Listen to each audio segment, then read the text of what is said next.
Arthur करी ने मीरा से शादी की है और उनका एक बेटा आर्थर जूनियर है और अपना जीवन जमीन के बीच बांटता है, जहां वह अपने पिता टॉम के प्रकाश स्तंभ में रहता है और अपराध से लड़ता है और समुद्र अटलांटिस के राजा के रूप में शासन करता है।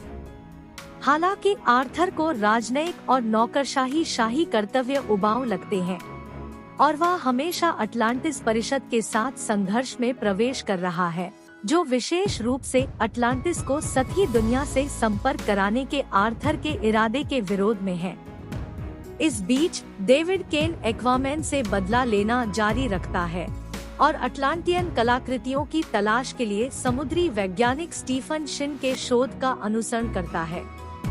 एक बार आर्कटिक की बर्फ के नीचे एक अटलांटियन खंडहर में डेविड को एक काला त्रिशूल मिलता है, जो उसे इसके निर्माता के पास ले जाता है, जो वादा करता है कि यदि डेविड अपने अटलांटियन जनजाति को ठीक होने में मदद करता है तो डेविड को वह शक्ति प्राप्त होगी जो वह एक्वामैन उसके परिवार को नष्ट करने की इच्छा रखता है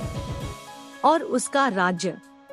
5 महीने बाद ग्लोबल वार्मिंग बदतर हो गई है। सतह की जलवायु चरम मौसम का अनुभव कर रही है और समुद्र के अम्लीकरण के कारण समुद्री आबादी में बीमारियां पैदा हो रही है। अटलांटिस पर ब्लैक मंटा द्वारा हमला किया जाता है, जो शिन द्वारा बहाल की गई अपनी प्राचीन अटलांटियन मशीनों को शक्ति देने के लिए राज्य के ओरिचलकम भंडार को ले लेता है, मीरा को घायल कर देता है और खुद को बराबर शर्तों में आर्थर से लड़ने में सक्षम साबित करता है। अपनी मां एटलाना और मीरा के पिता नेरेस के साथ सामंजस्य स्थापित करते हुए आर्थर को पता चलता है कि बढ़ते तापमान के पीछे डेविड का हाथ है, क्योंकि वह ओरिचलकम के सभी छिपे हुए भंडार के पीछे गया था, जो उच्च मात्रा में ग्रीनहाउस गैसों का उत्सर्जन करता है और एक प्राचीन अटलांटिस द्वारा उपयोग किए जाने पर लगभग ग्रहों के विलुप्त होने का कारण बनता है।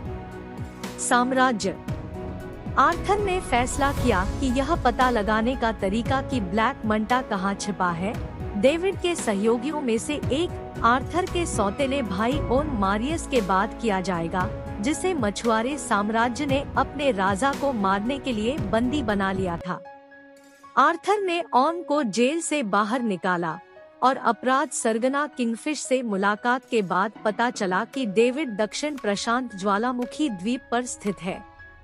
द्वीप पर पहुंचकर आर्थर और ओम ने राक्षसी जीव जंतुओं और वनस्पतियों की खोज की, जो ओरिचलकम भट्टी द्वारा उत्परिवर्तित हुए थे, जहां ब्लैक मंटा का आधार स्थित है। अटलांटिस पर हमला करने और द्वीप को नष्ट करने से पहले ओम ने काले त्रिशूल को पकड़ लिया और उसे दर्शन दिए कि इसका निर्माता कोडेक्स था, जो अटलांटिस के संस्थापक राजा अटलान का भाई और नेक्रस के खोए राज्य का शासक था, जो हारने के बाद एक बर्फीले जेल में बंद हो गया था। अटलांटिस के साथ युद्ध।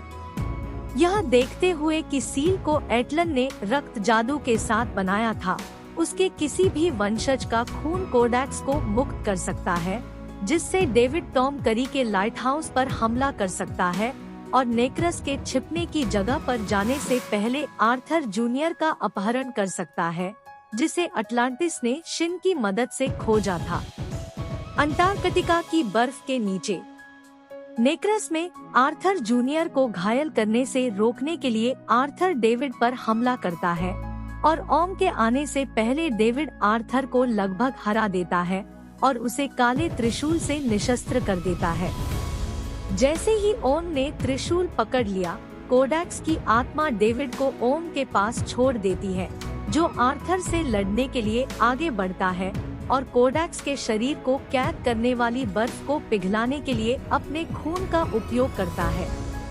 अपने सौतेले भाई को मुक्त कराने के बाद आर्थर ने कोडेक्स पर काला त्रिशूल फेंका, जिसने काले त्रिशूल को नष्ट करने और कोडेक्स को घातक रूप से सूली पर चढ़ाने के लिए अपना त्रिशूल फेंकने से पहले उसे बीच हवा में पकड़ लिया।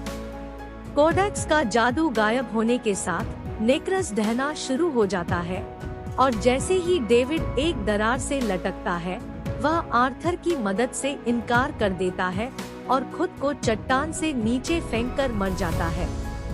अटलांटिस और शिन सुरक्षा के लिए भाग जाते हैं और आर्थर और मीरा ने ओम को जाने देने और अटलांटिस के बाकी लोगों को यह बताने का फैसला किया कि वह मर गया, इस शर्त पर कि वह छिपा रहेगा।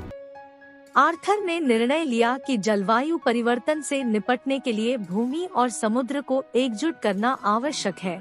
और पानी के नीचे के साम्राज्य को एक सदस्य राज्य बनाने के इरादे से संयुक्त राष्ट्र की एक घोषणा के माध्यम से अटलांटिस को मानव दुनिया के सामने प्रकट करता है।